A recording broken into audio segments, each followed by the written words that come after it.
AP బ్రాహ్మణ welfare corporation chairman బుచ్చి రాంప్రసాద్ పై YCP నేతలు అనుచిత వ్యాఖ్యలు చేయడాన్ని కార్పొరేషన్ డైరెక్టర్ తేజమూర్తులు ఖండించారు. తూర్పుగోదావరి జిల్లా రాజమహేంద్రవరంలో ఆయన మీడియా సమావేశంలో మాట్లాడారు. ఇటీవల వైసీపీ నేత మాజీ కార్పొరేషన్ చైర్మన్ జ్వాలపురం శ్రీకాంత్ తమ చైర్మన్ పై చేసిన వ్యాఖ్యలను ఖండిస్తున్నట్లు తెలిపారు. నోరు అదుపులో పెట్టుకోవాలి అని హెచ్చరించారు. గత వైసీపీ ప్రభుత్వంలో బ్రాహ్మణులకు అన్ని విధాల అన్యాయం జరిగింది అని అన్నారు.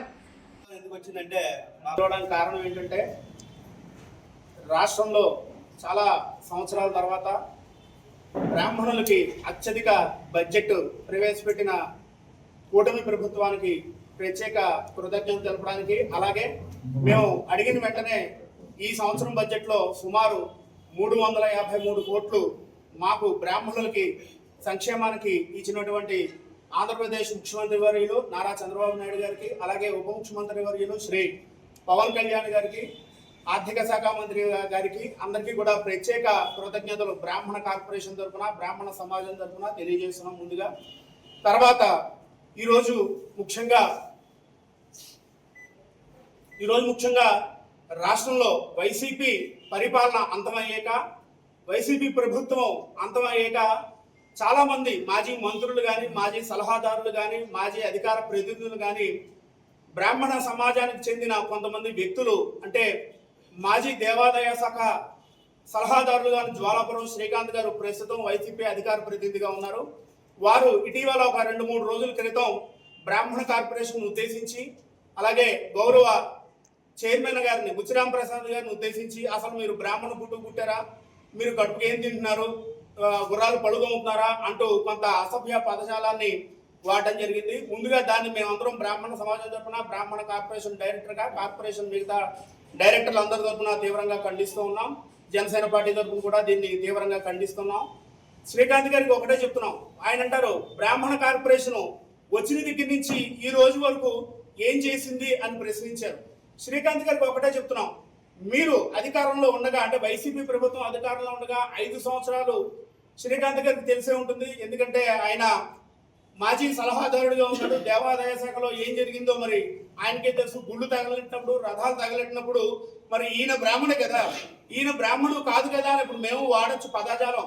కాకపోతే ఆయనంత దుర్మార్గంగా మేము పదజాలం వాడం. ఎందుకంటే మా జనసేన పార్టీ అధ్యక్షుడు మాకు కొంత విచక్షణగా ఉండాలి, మాట్లాడేటప్పుడు చాలా జాగ్రత్తగా మాట్లాడాలని మొట్టమొదటి నుంచి మాకు అలవాటు చేశారు. కాబట్టి ఆయన వాడిన పదజాలం మేము వాడలేం. కాకపోతే ఇలాంటి పదజాలం ఇంకెప్పుడైనా వాడినట్లయితే ఖచ్చితంగా కూటమి తరఫున, కార్పొరేషన్ తరఫున మీ మీద తగిన చర్యలు తీసుకోవాలని ప్రభుత్వానికి మేము మా కార్పొరేషన్ తరఫున వినతి పత్రం ఇవ్వడం కూడా జరుగుతుంది. దానికి సంబంధించిన చర్యలు కూడా తీసుకోవడం జరుగుతుందని చెప్పి ఈ రకంగా శ్రీకాంత్ గారిని హెచ్చరిస్తా ఉన్నాం. ఆయన అడిగారు, 2015 దగ్గర నుంచి చంద్రబాబు నాయుడు గారు మొట్టమొదటి బ్రాహ్మణ కార్పొరేషన్ పెట్టిన నేత ఎవరంటే చంద్రబాబు నాయుడు గారు. ఆ రోజు 2015లో, అంటే 2015 నుంచి కార్పొరేషన్ వచ్చిన దగ్గర నుంచి సుమారు 2015-16 గాను 31,38,00,000, అంటే ఆయనకి పూర్తిగా డీటెయిల్స్ సంఖ్యలతో సహా చెప్పదలుచుకున్నాను ఒక 2-3 నిమిషాల్లో. 2016లో 56,87,00,000. తర్వాత 2019 తర్వాత ప్రజల కర్మ గుడ్ సైడ్ అయిపోయి, నిజంగా ఇలాంటి పదం మేము వాడకూడదు, ప్రజల కర్మ కాలిపోయి వైసీపీ ప్రభుత్వం వచ్చాక 2019 నుంచి 24 వరకు వైసీపీ ఇచ్చింది ఏంటంటే మొత్తం ఎంత అంటే 780,94,00,000. మొత్తం 5 సంవత్సరాలకు గాను వైసీపీ ప్రభుత్వం ఇచ్చింది 780 కోట్ల రూపాయల 94 లక్షల రూపాయలు మాత్రమే ఇచ్చింది.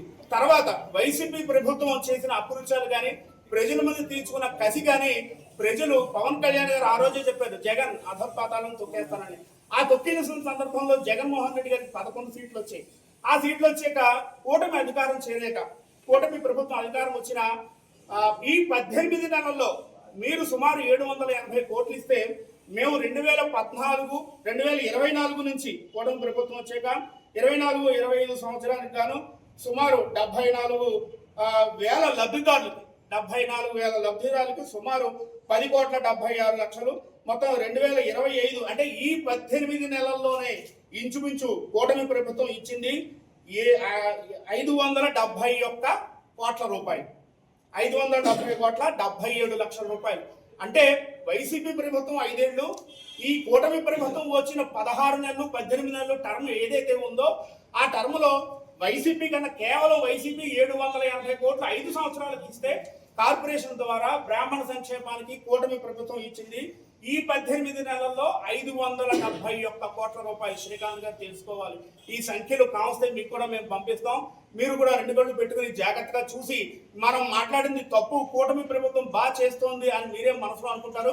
మీ అధినేతకు భయపడి పైగా చెప్పలేరు అంతే. కూడా చదివి వినిపించడం జరిగింది. ఇందులో చదివి వినిపించిన దాంట్లో శ్రీకాంత్ గారికి కొన్ని చెప్తున్నాను. ఈయన చెప్పింది ఏంటంటే హిందూ దేవాలయ ఆస్తుల పరిరక్షణకి ఎండోమెంట్ బోర్డు ప్రైవేట్ దేవస్థానాల్లో పనిచేసే అర్చకులకి మినిమం వేతనం ఉండేది. దానికి సంబంధించినటువంటి మినిమం వేతనం అంటే అర్చకులకి మినిమం వేతనం ఏదైతే ఉందో అర్చకులకి ఇచ్చినటువంటి వేతనం 15,000 రూపాయలు చేసినట్టు కూటమి ప్రభుత్వం ఇచ్చినటువంటి జీవో. దీన్ని ఎలా ఇచ్చారంటే అర్చకులకి 50,000 రూపాయలు గుళ్ళు అంటే సంపాదన ఉన్న దేవాలయం ఏదైతే ఉందో దానికి సంబంధించి 15,000 రూపాయలు చేయాల 51. శ్రీకాంత్ గారు చూడాలి.